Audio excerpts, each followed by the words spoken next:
ওই foreigners correspondent ওদের ওখানে দিল্লি প্রেস ক্লাবে, সেটা তো হয়ে গেল 23 তারিখ।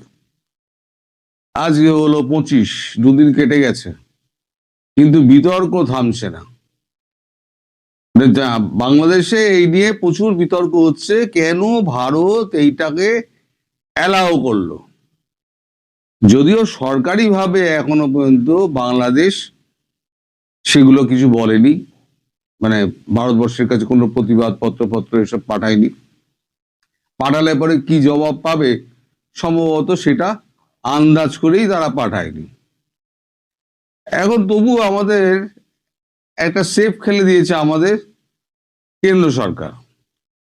কেন্দ্র সরকার আজকে একটা বক্তব্য আমাদের কাগজে বেরিয়েছে, দিল্লি কি করবে, হাসিনা বার্তায় কৌশলী কেন্দ্র।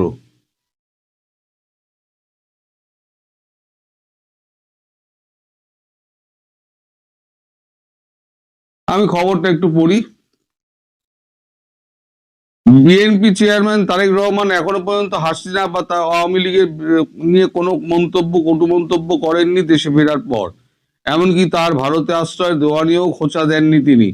তবে তার দলের একাংশ এবং জামায়াতে ইসলামী, অন্তর্বর্তীকালীন সরকার এবং বাংলাদেশের নাগরিক সমাজের বহুলাংশই ভারতে বসে হাসিনার সাক্ষাৎকারে এবং ধারাবাহিক বক্তৃতা নিয়ে নয়াদিল্লির প্রতি ক্ষোভ তৈরি হয়েছে। তাদের মত, ফাঁসির দড়িতে ঝোলানোর জন্য ভারত শেখ হাসিনাকে ফেরাতে পারে না এ পর্যন্ত বোধগম্য, কিন্তু ভারতের মাটিতে বসে বাংলাদেশের রাজনীতি নিয়ে তিনি যে ক্রমাগত কথা বলে যাচ্ছেন, এমনকি ফরেনার্স করেসপন্ডেন্ট ক্লাবে তার অডিও বক্তব্য শোনানো হলো, তাতেও ভারত এবং বাংলাদেশের মানুষের মধ্যে তিক্ততা আরো বেড়েছে। বিষয়টা নিয়ে পাল্টা বয়ান দিচ্ছে নয়াদিল্লি। সাউথ ব্লক সূত্রের খবর, শেখ হাসিনা ভারতের রাজনৈতিক বন্দী নন, তাকে দেশে গ্রেপ্তার করে রাখা হয়নি, ফলে স্বাধীন মত প্রকাশের জায়গা তার থাকতেই পারে। এছাড়াও বিদেশ মন্ত্রকের বক্তব্য, আওয়ামী লীগের নেতা মন্ত্রীরা এবং শেখ হাসিনা তাদের বক্তব্য জানাচ্ছেন মূলত সমাজ মাধ্যমে, যার উপরে ভারত সরকারের কোনো নিয়ন্ত্রণ নেই। একথাও বলা হচ্ছে যে শেখ হাসিনার প্রথম 3টি সাক্ষাৎকার ছিল আমেরিকার সংবাদ মাধ্যমে, কিন্তু বাংলাদেশের নেতৃত্ব তা নিয়ে সম্পূর্ণ নীরব। নয়াদিল্লির বক্তব্য, ভারতের বেসরকারি সংবাদ মাধ্যম তা নিয়ে কি ছাপবে না ছাপবে এটা তাদের এখতিয়ারের মধ্যে পড়ে, সরকার সেই স্বাধীনতার মাথা গলায় না। এ পর্যন্ত সব ঠিকই আছে, সরকারের বক্তব্য সরকার জানিয়ে দিয়েছে, কোনো চিঠি চাপাটি করার আগেই জানিয়ে দিয়েছে। এখন এই যে পাল্টা চাপ, যেটার কথা আমি আমার পোস্টে উল্লেখ করেছি, পাল্টা চাপ কিরাম হচ্ছে, আমি পরের অংশটা পড়ছি, আমি পুরোটা পড়ছি, আমি গুরুত্বপূর্ণ অংশটুকু পড়ছি। পাকিস্তানের গোয়েন্দা সংস্থা আইএসআই বাংলাদেশের টালমাটাল অবস্থার সুযোগ নিয়ে প্রভাব বাড়াচ্ছে এবং ভাষ্য তৈরি করার চেষ্টা করছে বলেই মনে করছে ভারতের কেন্দ্রীয় গোয়েন্দা সংস্থার একাংশ। 5 আগস্টে ভারতীয় সংস্কৃতি কেন্দ্রে ভাঙচুর চালানোর বিষয়টিকে এই প্রভাবের সঙ্গেই যুক্ত করে দেখা হচ্ছে, এইখান দিয়ে চাপ বাড়াচ্ছে। ছায়ানট, উদীচীর মতো ধর্মনিরপেক্ষ সংস্কৃতি কেন্দ্র হামলা হয়েছে, এখনো পর্যন্ত তার নিন্দা করেনি অন্তর্বর্তীকালীন সরকার। অন্তর্বর্তীকালীন সরকার কোন জিনিসের নিন্দা করেছে? যত রকম খুন, ধর্ষণ, ডাকাতি, মানে নিরাপরাধ বলে আসামি করে তাদেরকে ধরে নিয়ে যাওয়া হচ্ছে।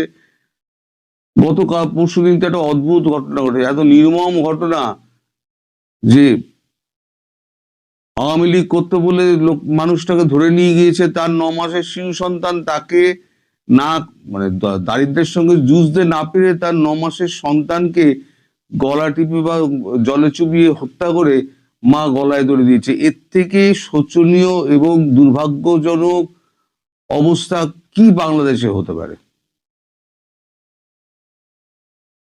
এরপরেও বাংলাদেশ সরকার কোন রকম কথা বলেছে? ওই সংবাদ মাধ্যমে তো একটাও কথা উচ্চারণ হয়নি।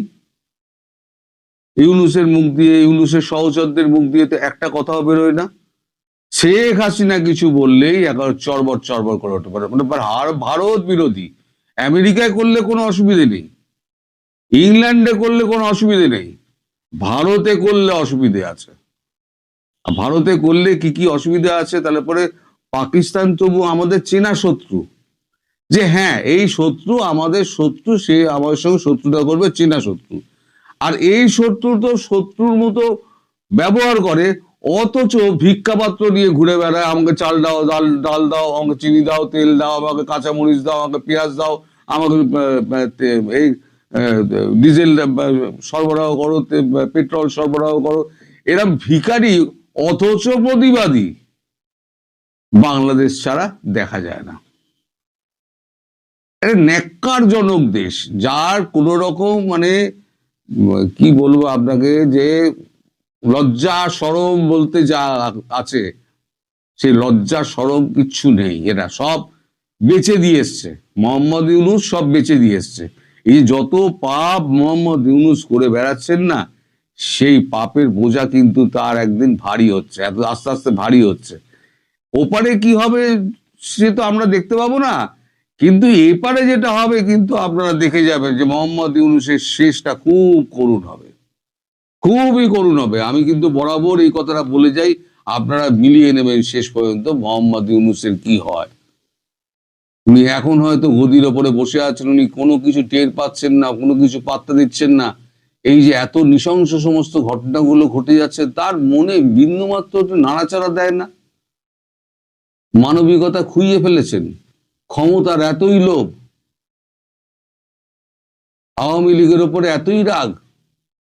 আওয়ামী লীগের ওপরে রাগ আছে, ঠিক আছে, কিন্তু আপনি এই যে বাচ্চাটা হত্যা করে তার মা গলায় ধরে দিল, সে প্রসঙ্গে একটা কথা বললেন না তো আপনারা, এক ছত্র কোথাও আপনারা দু লাইন উদ্ধৃতি দিলেন না, যেটা দুঃখজনক ঘটনা। আমরা এই ঘটনার প্রতিবাদ জানাচ্ছি। আপনারা তো সমস্ত যত মানে সন্ত্রাসবাদী আছে তাদেরকে একেবারে রাতারাতি আপনারা সমস্ত জামিন দিয়ে খালাস করে দেন। কই তার নিরীহ সন্তানটার মানে যার কোনো দোষ নেই, তার বাবা যে জন্মের পরে বাচ্চাটার মুখ দেখেনি, তাকে আপনারা জামিন দিতে পারলেন না? রাতে কই জরুরি কোর্ট তো বসলো না? আপনাদের সব পাপ লেখা হচ্ছে, একটা জায়গায় সব লেখা হচ্ছে, সব উত্তর পাবেন। আর ভারতবর্ষ কি করছে? ভারতবর্ষ যা করছে তলায় তলায় করছে, আপনারা জানতে পারছেন না। আচ্ছা একটা খবর আপনাদের দিই, ভারতবর্ষ কি করছে একটা খবর আপনাদের দিই। সেটা হচ্ছে আজকে সকালবেলা 11 জন ইঞ্জিনিয়ার, ভারতীয় ইঞ্জিনিয়ার, তাদেরকে সপরিবার দেশে ফিরিয়ে নেওয়া হয়েছে। এই 11 জন কারা? এরা হচ্ছে সব হচ্ছে ওই আমাদের আদানির বিদ্যুৎ কেন্দ্রের এই 11 জন। আর রূপপুর পরমাণু কেন্দ্রে কাজ করতে সেখানে 8 জন, আর বাকি 3 জন হচ্ছে আদানি বিদ্যুৎ কেন্দ্রে, যেখান থেকে আমাদের এই গোড্ডা ফায়ার স্টেশন থেকে পাওয়ারটা গিয়ে ওই সাপ্লাই হয় যেখানে, সেখানে তারা কাজ করতেন। তার মানে এটা মানে ইঙ্গিত যে এখন তো শীতের সময় তো আপনার অসুবিধা হচ্ছে না, তাই কমিয়েছে, বুঝতে পারছেন না আপনারা, কিন্তু বিদ্যুৎ কমিয়েছে আদানি, টাকা পয়সা দেয়নি বলে। এইবার গরমটা আসছে, তার মধ্যে আস্তে আস্তে যখন বিদ্যুৎটা কেটে দেবে, আপনি তো পুরো পয়সা দিতে পারবেন না, আর ভারত আস্তে আস্তে বিদ্যুৎটা বন্ধ করে দেবে, চাল ডাল তেল নুনও বন্ধ হবে। তখন ওই টাকা নিয়ে দৌড়ে দৌড়ে ঘুরবেন, বিশ্বে ঘুরে বেড়াবেন, কেউ আপনাদের মানে আপনারা পয়সায় কুলোতে পারবেন না, আপনার দেশের লোক না খেয়ে মরবে, তখন আপনাদের পিঠের চামড়া উঠবে। সুতরাং ভারত যে একেবারে বসে আছে তা নয়, ভারত কি করছে, তলায় তলায় খেলছে। আর বাকি যেগুলো খেলা হবে সেগুলো তো সমস্ত খেলার লোকেরা সব তৈরি হয়ে আছে, তারা সমস্ত খেলবে, পুরো খেলাধুলার মাঠ রেডি হয়ে রয়েছে, আর খেলাধুলার লোকেরাও সমস্ত রেডি হয়ে রয়েছে। আপনার বাবা পাকিস্তান, সে এসে কিন্তু আপনাকে বাঁচাবে না। পাকিস্তানের ছেড়ে যাওয়া জুতোই তো পা গলিয়েছেন, পা গলিয়ে আজকে বলছেন আপনারা, আপনারা আপনারা বলছেন যে পাকিস্তানের সঙ্গে আমাদের সমভাবে দেখাটা উচিত হবে না। বলছেন কে? পররাষ্ট্র উপদেষ্টা তৌহিদ হোসেন। তা পাকিস্তানের ছেড়ে যাওয়া জুতোয় পা গলিয়ে আপনি ভারত বিরোধিতা করছেন, আর ভারতের পিঠে ছুরি মারছেন, আর বলছেন আপনাদের পাকিস্তানের সঙ্গে দেখা করা তুলনা করা ঠিক হবে না, এক আসনে বসানো ঠিক হবে না। তাহলে কোনটা ঠিক হবে? আপনি আমার জুতো মারবেন, আমি আপনার গালে চুমা খাবো, ওইটা ঠিক হবে? এখনো কিছুই হয়নি তো অভিষেক, আপনাকে ভদ্রলোক বলে জানতাম, আমি ভেবেছিলাম আপনি এই অবস্থায় আপনি পদত্যাগ করে বেরিয়ে আসবেন, কিন্তু আপনিও যে এক ছোট লোকের সঙ্গে থেকে আপনিও যে ছোট লোক হয়ে গেছেন সেটা আমি বুঝতে পারিনি। তাই প্রথম প্রথম আপনার খুব প্রশংসা করতাম, এখন আর করি না, এবং আপনাকে রীতিমতো আমি ঘৃণা করি। এই যত উপদেষ্টা মন্ডলী রয়েছে সব কটা হচ্ছে চোর, বাটপার, চিটিংবাজ, সব কটা হচ্ছে মানে অর্থলোভী, আর সব কটা সন্ত্রাসবাদী। এরা কি সন্ত্রাস করেছে বাইরের ছেলেরা, তার থেকে বেশি সন্ত্রাস করেছে সরকার। আওয়ামী লীগকে দমন করে ওভাবে আওয়ামী লীগকে দমন করে রাখা যাবে না। কেউ কাউকে কখনো দমন করে রাখতে পারেনি। তাহলে হিটলারও থাকতেন, চাউসেস্কেও থাকতেন, সবাই বেঁচে থাকতেন, কিন্তু কেউ বেঁচে থাকেননি। ওইরকম সমস্ত সাংঘাতিক সমস্ত লোক, তাদের শাসন যারা ইতিহাস পড়েছেন তারা জানেন।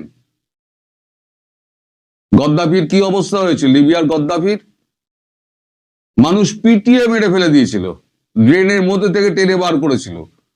ইউনূস আপনার অবস্থা তাই হবে।